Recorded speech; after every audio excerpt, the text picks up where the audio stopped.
Part V of The Strange Case of Dr. Jekyll and Mr. Hyde. This recording is in the public domain. Read by Bob Neufeld. The Strange Case of Dr. Jekyll and Mr. Hyde, by Robert Louis Stevenson. Henry Jekyll's full statement of the case.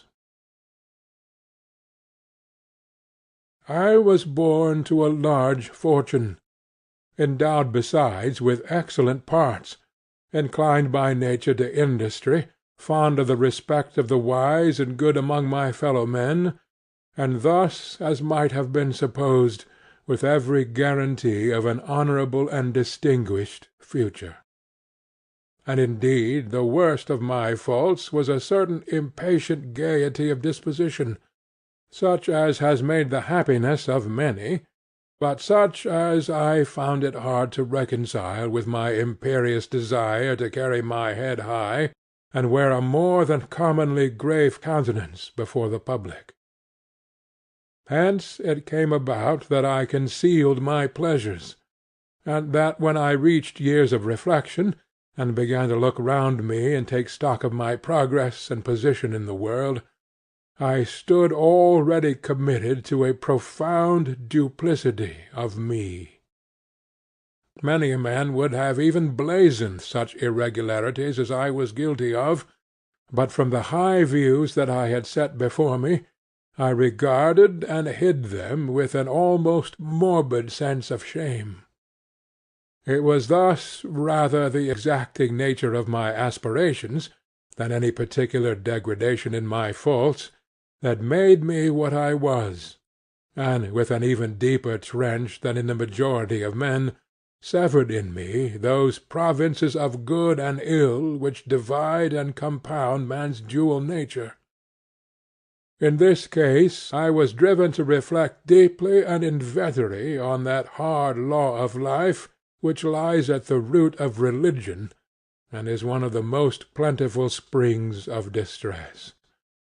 Though so profound a double-dealer, I was in no sense a hypocrite. Both sides of me were in dead earnest. I was no more myself when I laid aside restraint and plunged in shame, than when I laboured in the eye of the day at the furtherance of knowledge or the relief of sorrow and suffering. And it chanced that the direction of my scientific studies, which led wholly towards the mystic and the transcendental, reacted and shed a strong light on this consciousness of the perennial war among my members. With every day, and from both sides of my intelligence, the moral and the intellectual, I thus drew steadily nearer to that truth by whose partial discovery I have been doomed to such a dreadful shipwreck, that man is not truly one, but truly two. I say two, because the state of my own knowledge does not pass beyond that point. Others will follow, others will outstrip me on the same lines, and I hazard the guess that man will be ultimately known for a mere polity of multifarious, incongruous, and independent denizens. I, for my part, from the nature of my life, advanced infallibly in one direction, and in one direction only. It was on the moral side, and in my own person, that I learned to recognize the thorough and primitive duality of man. I saw that, of the two natures that contended in the field of my consciousness, even if I could rightly be said to be either, it was only because I was radically both, and from an early date, even before the course of my scientific discoveries had begun to suggest the most naked possibility of such a miracle, I had learned to dwell with pleasure, as a beloved day-dream, on the thought of the separation of these elements. If each, I told myself, could be housed in separate identities, life would be relieved of all that was unbearable, the unjust might go his way, delivered from the aspirations and remorse of his more upright twin, and the just could walk steadfastly and securely on his upward path, doing the good things in which he found his pleasure, and no longer exposed to disgrace and penitence by the hands of this extraneous evil. It was the course of mankind that these incongruous faggots were thus bound together, that in the agonized womb of consciousness these polar twins should be continuously struggling. How, then, were they dissociated? I was so far in my reflections, when, as I have said, a side light began to shine upon the subject from the laboratory table. I began to perceive more deeply than it has ever yet been stated the trembling immateriality, the mist-like transience, of this seemingly so solid body in which we walk attired. Certain agents I found to have the power to shake and pluck back that fleshly vestment, even as a wind might toss the curtains of a pavilion.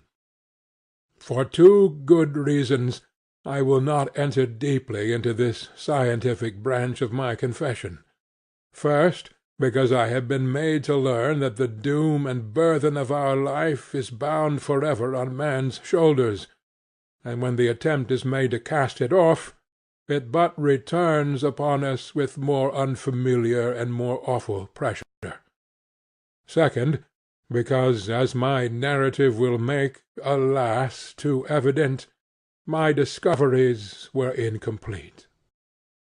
Enough, then, that I not only recognized my natural body from the mere aura and effulgence of certain of the powers that made up my spirit, but managed to compound a drug by which these powers should be dethroned from their supremacy, and a second form and countenance substituted, none the less natural to me because they were the expression and bore the stamp of lower elements in my soul.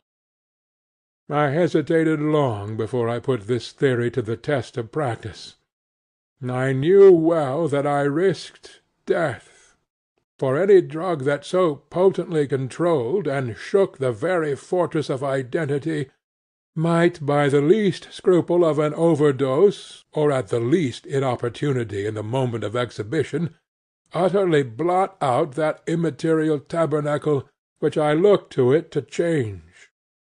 But the temptation of a discovery so singular and profound at last overcame the suggestions of alarm.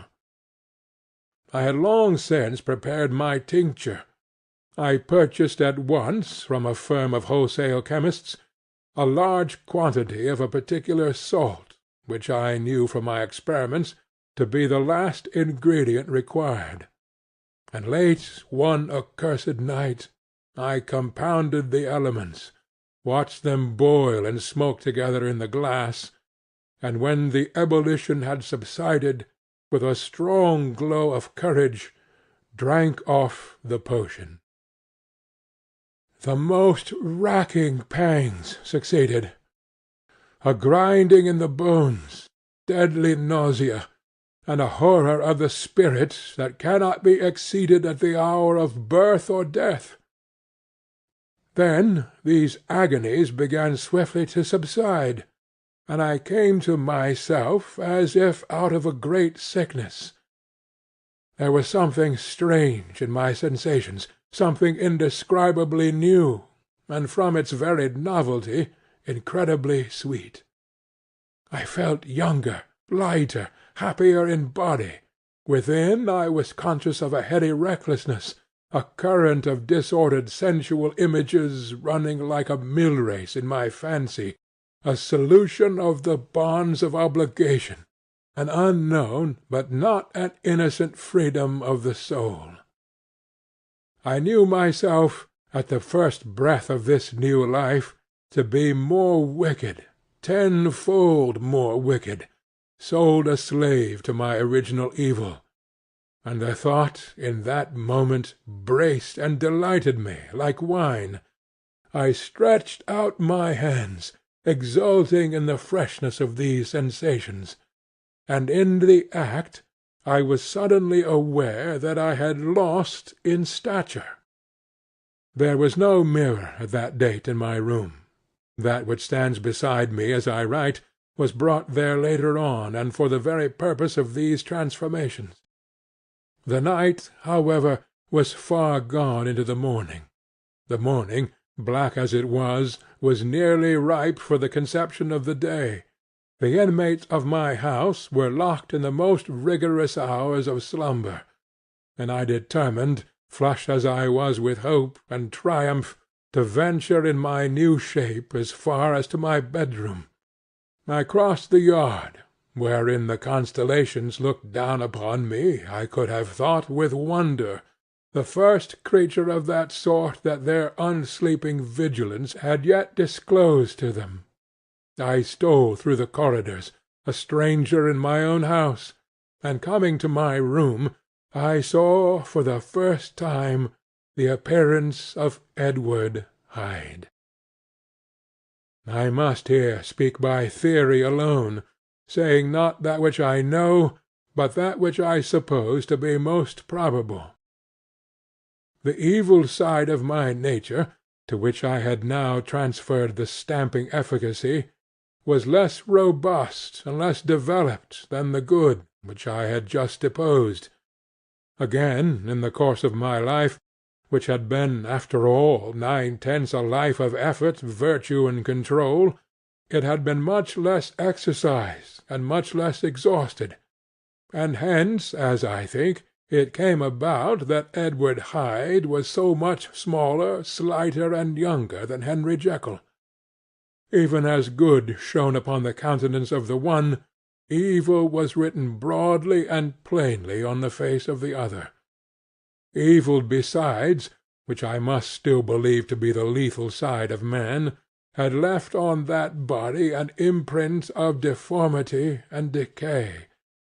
And yet, when I looked upon that ugly idol in the glass, I was conscious of no repugnance, rather of a leap of welcome. This too was myself. It seemed natural and human. In my eyes it bore a livelier image of the spirit. It seemed more express and single than the imperfect and divided countenance I had been hitherto accustomed to call mine. And in so far as I was doubtless right, I have observed that when I wore the semblance of Edward Hyde, none could come near to me at first without a visible misgiving of the flesh.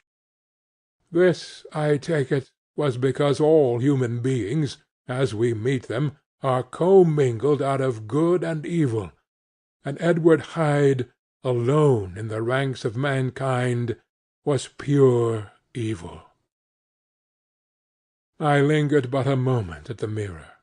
The second and conclusive experiment had yet to be attempted. It yet remained to be seen if I had lost my identity beyond redemption, and must flee before daylight from a house that was no longer mine.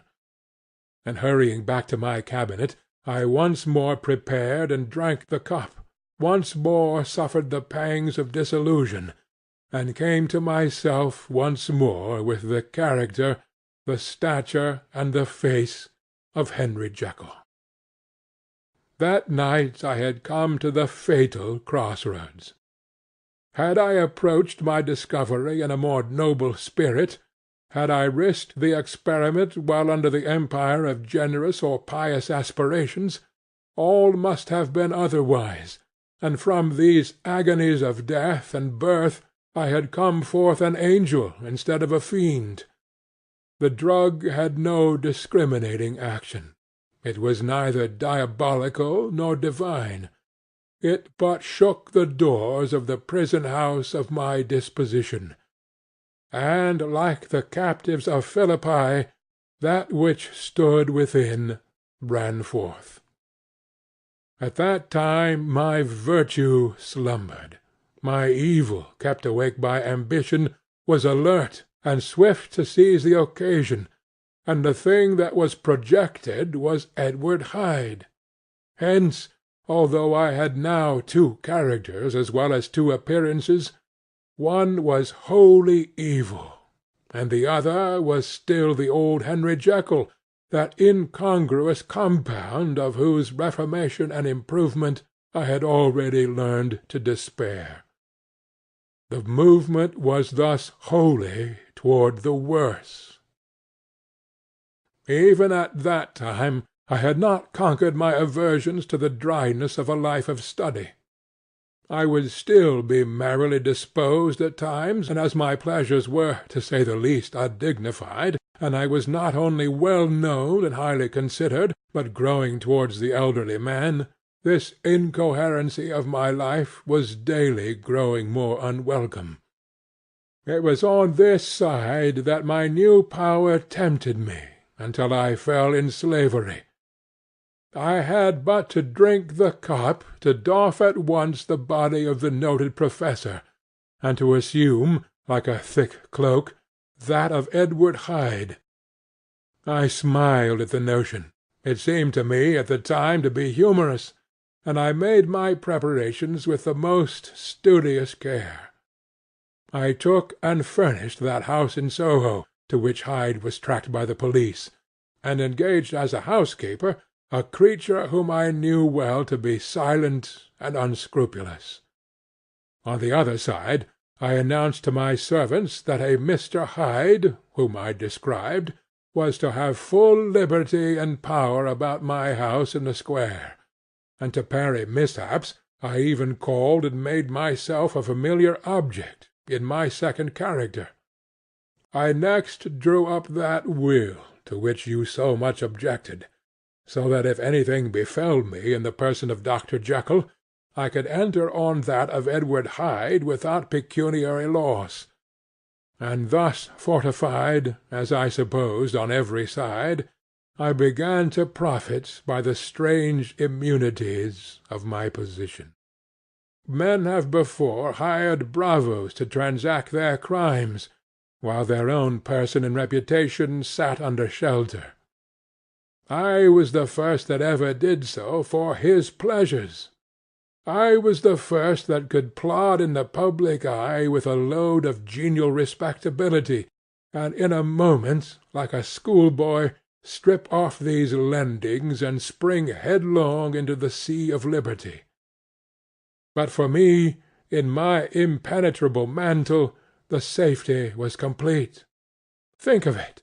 I did not even exist.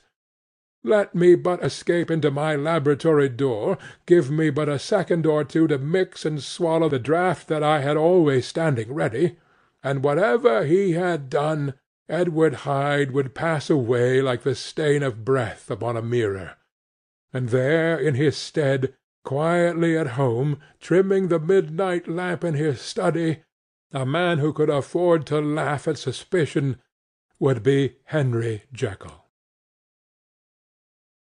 The pleasures which I made haste to seek in my disguise were, as I have said, undignified.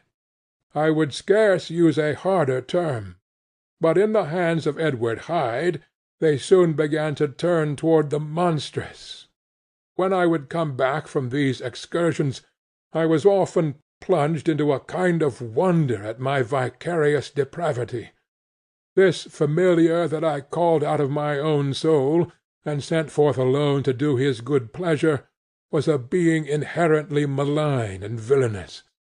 His every act and thought centred on self, drinking pleasure with bestial avidity from any degree of torture to another, relentless like a man of stone. Henry Jekyll stood at times aghast before the acts of Edward Hyde, but the situation was apart from ordinary laws, and insidiously relaxed the grasp of conscience. It was Hyde, after all, and Hyde alone, that was guilty. Jekyll was no worse. He woke again to his good qualities, seemingly unimpaired, and he would even make haste, where it was possible, to undo the evil done by Hyde. And thus his conscience slumbered. Into the details of the infamy at which I was thus connived, for even now I can scarce grant that I committed it, I have no design of entering.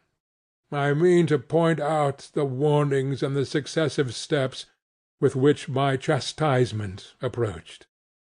I met with one accident which, as it brought on no consequence, I shall no more than mention. An act of cruelty to a child aroused against me the anger of a passer-by, whom I recognized the other day in the person of your kinsman. The doctor and the child's family joined him. There were moments when I feared for my life, and at last, in order to pacify their too just resentment, Edward Hyde had to bring them to the door, and pay them in a cheque drawn in the name of Henry Jekyll. But this danger was easily eliminated from the future, by opening an account at another bank in the name of Edward Hyde himself, and when, by sloping my hand backward, I had supplied my double with a signature, I thought I sat beyond the reach of fate. Some 2 months before the murder of Sir Danvers, I had been out for one of my adventures, had returned at a late hour, and woke the next day in bed with somewhat odd sensations. It was in vain I looked about me. In vain I saw the decent furniture and tall proportions of my room in the square. In vain that I recognized the pattern of the bed-curtains, and the design of the mahogany frame. Something still kept insisting that I was not where I was, that I had not wakened where I seemed to be, but in the little room in Soho, where I was accustomed to sleep in the body of Edward Hyde. I smiled to myself, and in my psychological way began lazily to inquire into the elements of this illusion, occasionally, even as I did so, dropping back into a comfortable morning doze. I was still so engaged when, in one of my more wakeful moments, my eyes fell upon my hand. Now, the hand of Henry Jekyll, as you have often remarked, was professional in shape and size. It was large, firm, white, and comely. But the hand which I now saw, clearly enough in the yellow light of a mid-London morning, lying half shut on the bedclothes, was lean, corder, knuckly, of a dusky pallor, and thickly shaded with a swart growth of hair. It was the hand of Edward Hyde. I must have stared upon it for near half a minute, sunk as I was in the mere stupidity of wonder, before terror woke up in my breast as sudden and startling as the crash of cymbals, and bounding from my bed I rushed to the mirror. At the sight that met my eyes, my blood was changed into something exquisitely thin and icy. Yes, I had gone to bed Henry Jekyll. I had awakened Edward Hyde. How was this to be explained? I asked myself, and then, with another bound of terror, how was it to be remedied? It was well on in the morning. The servants were up. All my drugs were in the cabinet. A long journey down 2 pairs of stairs, through the back passage, across the open court, and through the anatomical theatre, from where I was then standing horror-struck. It might indeed be possible to cover my face, but of what use was that, when I was unable to conceal the alteration in my stature? And then, with an overpowering sweetness of relief, it came back upon my mind that the servants were already used to the coming and going of my second self. I had soon dressed, as well as I was able, in clothes of my own size, had soon passed through the house, where Bradshaw stared and drew back at seeing Mr. Hyde at such an hour and in such a strange array, and 10 minutes later Dr. Jekyll had returned to his own shape, and was sitting down, with a darkened brow, to make a feint of breakfasting. Small indeed was my appetite.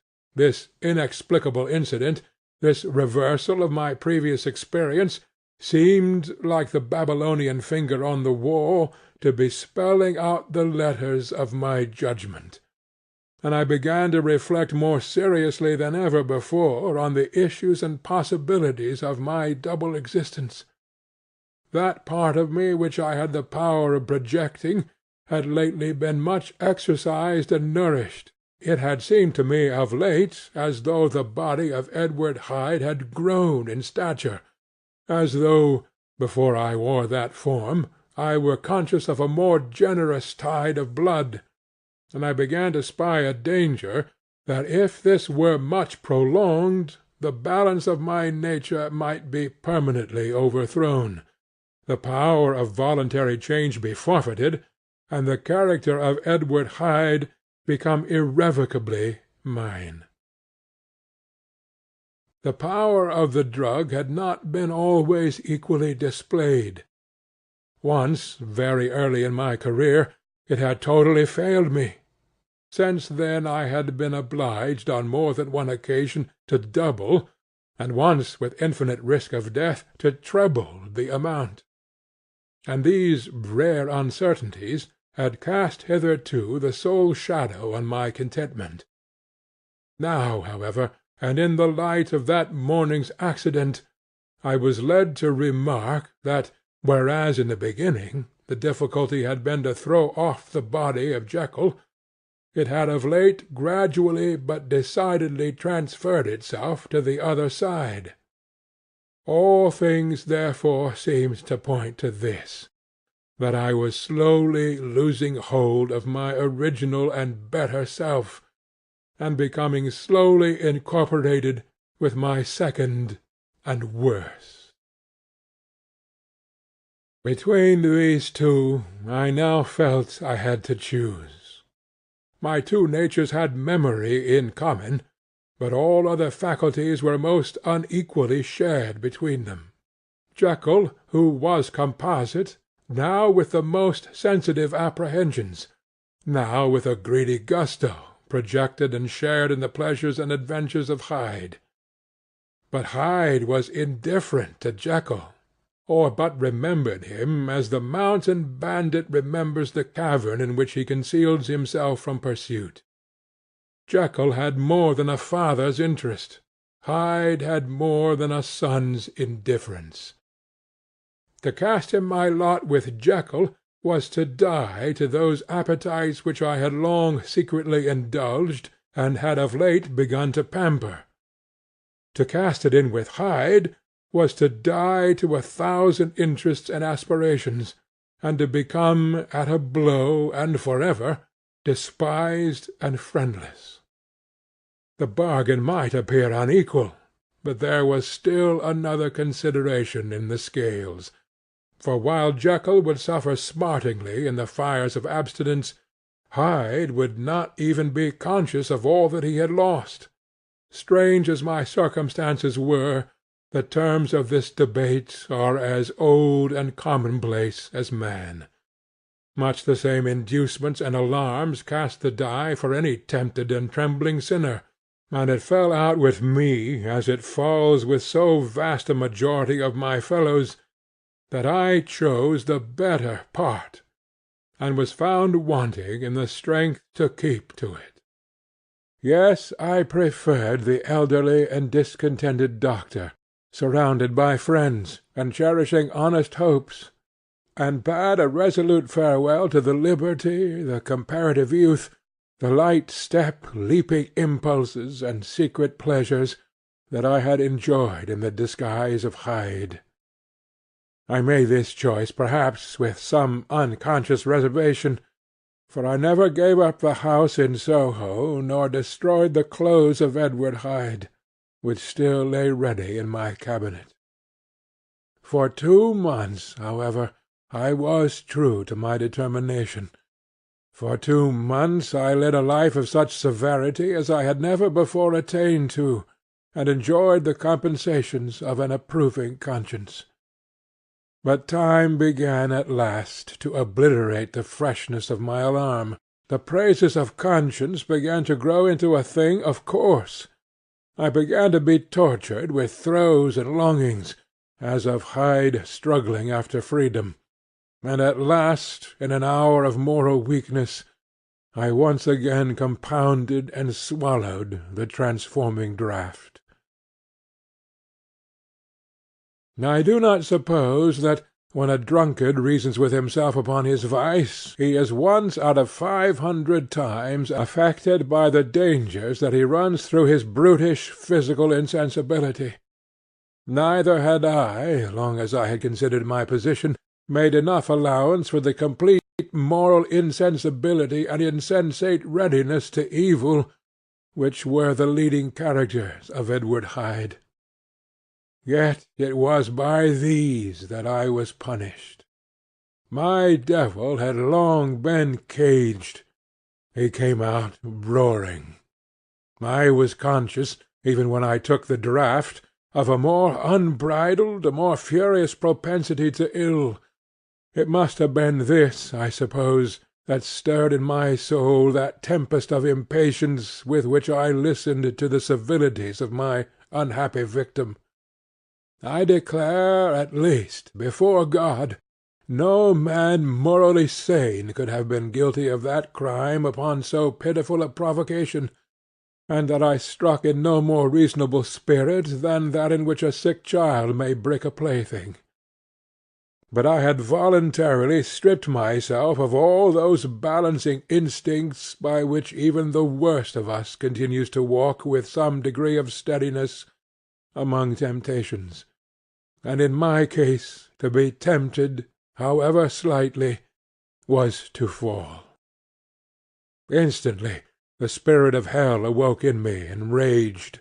With a transport of glee I mauled the unresisting body, tasting delight from every blow, and it was not till weariness had begun to succeed that I was suddenly, in the top fit of my delirium, struck through the heart by a cold thrill of terror. A mist dispersed. I saw my life to be forfeit, and fled from the scene of these excesses, at once glorying and trembling, my lust of evil gratified and stimulated, my love of life screwed to the topmost peg. I ran to the house in Soho, and, to make assurance doubly sure, destroyed my papers. Thence I set out through the lamplit streets, in the same divided ecstasy of mind, gloating on my crime, light‐headedly devising others in the future, and yet still hastening and still hearkening in my wake for the steps of the avenger. Hyde had a song upon his lips as he compounded the draught, and as he drank it pledged the dead man. The pangs of transformation had not done tearing him, before Henry Jekyll, with streaming tears of gratitude and remorse, had fallen upon his knees and lifted his clasped hands to God. The veil of self-indulgence was rent from head to foot. I saw my life as a whole. I followed it up from the days of my childhood, when I had walked with my father's hand, and through the self-denying toils of my professional life, to arrive again and again with the same sense of unreality at the damned horrors of the evening. I could have screamed aloud. I sought with tears and prayers to smother down the crowd of hideous images and sounds with which my memory swarmed against me, and still, between the petitions, the ugly face of my iniquity stared into my soul. As the acuteness of this remorse began to die away, it was succeeded by a sense of joy. The problem of my conduct was solved. Hyde was thenceforth impossible. Whether I would or not, I was now confined to the better part of my existence, and oh, how I rejoiced to think of it! With what willing humility I embraced anew the restrictions of natural life! With what sincere renunciation I locked the door by which I had so often gone and come, and ground the key under my heel! The next day came the news that the murder had not been overlooked, that the guilt of Hyde was patent to the world, and that the victim was a man high in public estimation. It was not only a crime, it had been a tragic folly. I think I was glad to know it. I think I was glad to have my better impulses thus buttressed and guarded by the terrors of the scaffold. Jekyll was now my city of refuge. Let but Hyde peep out an instant, and the hands of all men would be raised to take and slay him. I resolved in my future conduct to redeem the past, and I can say with honesty that my resolve was fruitful of some good. You know yourself how earnestly, in the last days of the last year, I laboured to relieve suffering. You know that much was done for others, and that the days passed quietly, almost happily, for myself. Nor can I truly say that I wearied of this beneficent and innocent life. I think instead that I daily enjoyed it more completely. But I was still cursed with my duality of purpose, and as the first edge of my penitence wore off, the lower side of me, so long indulged, so recently chained down, began to growl for licence. Not that I dreamed of resuscitating Hyde. The bare idea of that would startle me to frenzy. No, it was in my own person that I was once more tempted to trifle with my conscience, and it was as an ordinary secret sinner that I at last fell before the assaults of temptation. There comes an end to all things. The most capacious measure is filled at last, and this brief condescension to my evil finally destroyed the balance of my soul. And yet I was not alarmed. The fall seemed natural, like a return to the old days before I had made my discovery. It was a fine, clear January day, wet under foot where the frost had melted, but cloudless overhead, and the Regent's Park was full of winter chirrupings and sweet with spring odours. I sat in the sun on a bench, the animal within me licking the chops of memory, the spiritual side a little drowsed, promising subsequent penitence, but not yet moved to begin. After all, I reflected, I was like my neighbours, and then I smiled, comparing myself with other men, comparing my active good will with the lazy cruelty of their neglect. And at the very moment of that vainglorious thought, a qualm came over me, a horrid nausea, and the most deadly shuddering. These passed away, and left me faint, and then, as in its turn, faintness subsided. I began to be aware of a change in the temper of my thoughts, a greater boldness, a contempt of danger, a solution of the bonds of obligation. I looked down. My clothes hung formlessly on my shrunken limbs. The hand that lay on my knee was corded and hairy. I was once more Edward Hyde. A moment before I had been safe of all men's respect, wealthy, beloved, the cloth laying for me in the dining-room at home, and now I was the common quarry of mankind, hunted, homeless, a known murderer, thrall to the gallows. My reason wavered, but it did not fail me utterly. I have more than once observed that in my second character my faculties seemed sharpened to a point, and my spirits more tensely elastic. Thus it came about that, where Jekyll perhaps might have succumbed, Hyde rose to the importance of the moment. My drugs were in one of the presses of my cabinet. How was I to reach them? That was the problem that, crushing my temples in my hands, I set myself to solve. The laboratory door I had closed. If I sought to enter by the house, my own servants would consign me to the gallows.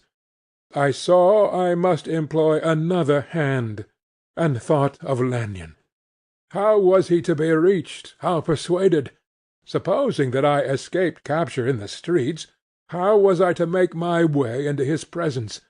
How should I, an unknown and displeasing visitor, prevail on the famous physician to rifle the study of his colleague Dr. Jekyll? Then I remembered that of my original character one part remained to me. I could write my own hand, and once I had conceived that kindling spark, the way that I must follow became lighted up from end to end. Thereupon I arranged my clothes as best I could, and summoning a passing hansom, drove to an hotel in Portland Street, the name of which I chanced to remember. At my appearance, which was indeed comical enough, however tragic a fate these garments covered, the driver could not conceal his mirth. I gnashed my teeth upon him with a gust of devilish fury, and the smile withered from his face. Happily for him, yet more happily for myself, for in another instant I had certainly dragged him from his perch. At the inn, as I entered, I looked about me with so black a countenance as made the attendants tremble. Not a look did they exchange in my presence, but obsequiously took my orders, led me to a private room, and brought me wherewithal to write. Hyde, in danger of his life, was a creature new to me, shaken with inordinate anger, strung to the pitch of murder, lusting to inflict pain. Yet the creature was astute, mastered his fury with a great effort of the will, composed his two important letters, one to Lanyon and one to Poole, and, that he might receive actual evidence of their being posted, sent them out with directions that they should be registered. Thenceforward he sat all day over the fire in the private room, gnawing his nails. There he dined, sitting alone with his fears, the waiter visibly quailing before his eye, and thence, when the night was fully come, he set forth in the corner of a closed cab, and was driven to and fro about the streets of the city. I say I cannot say I, that child of hell had nothing human, nothing lived in him but fear and hatred, and when at last, thinking the driver had begun to grow suspicious, he discharged the cab and ventured on foot, attired in his misfitting clothes, an object marked out for observation, into the midst of the nocturnal passengers, these two base passions raged within him like a tempest. He walked fast, hunted by his fears, chattering to himself, skulking through the less frequented thoroughfares, counting the minutes that still divided him from midnight. Once a woman spoke to him, offering, I think, a box of lights. He smote her in the face, and she fled. When I came to myself at Lanyon's, the horror of my old friend perhaps affected me somewhat. I do not know. It was at least but a drop in the sea to the abhorrence with which I looked back upon these hours. A change had come over me.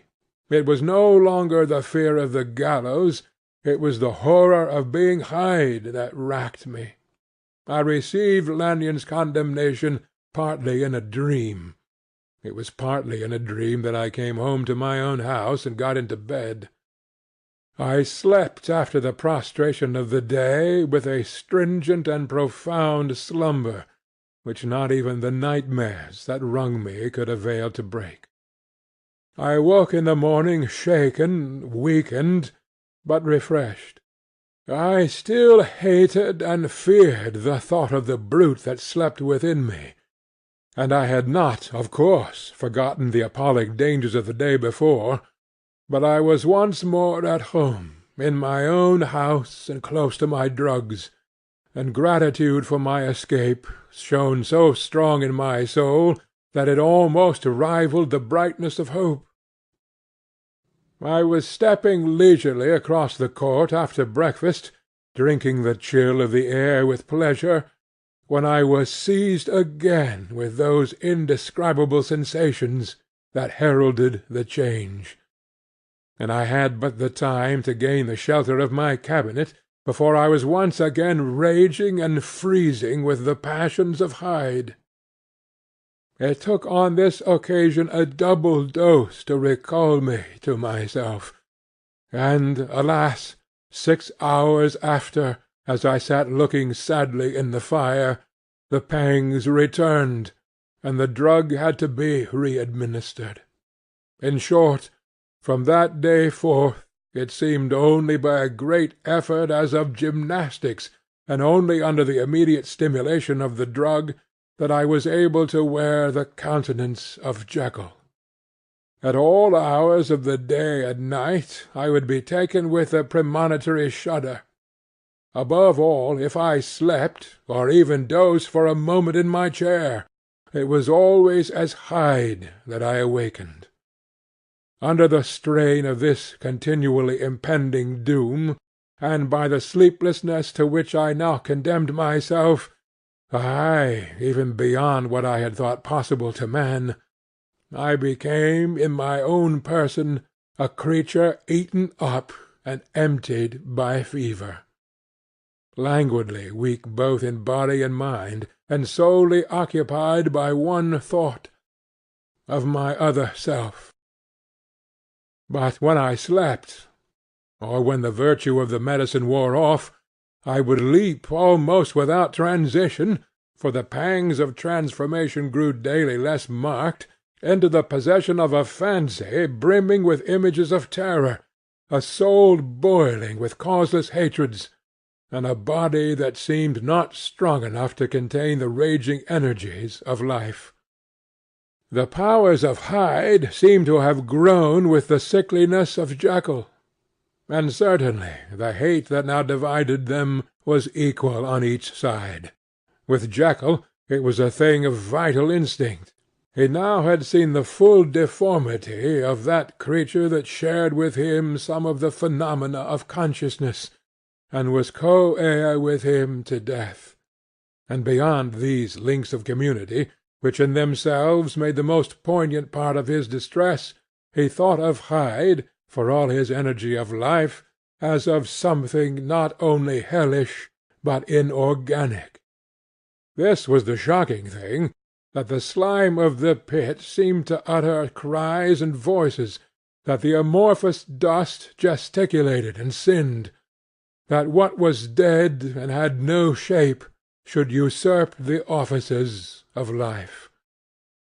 And this again, that insurgent horror was knit to him closer than a wife, closer than an eye, lay caged in his flesh, where he heard it mutter and felt it struggle to be born, and at every hour of weakness, and in the confidence of slumber, prevailed against him, and deposed him out of life.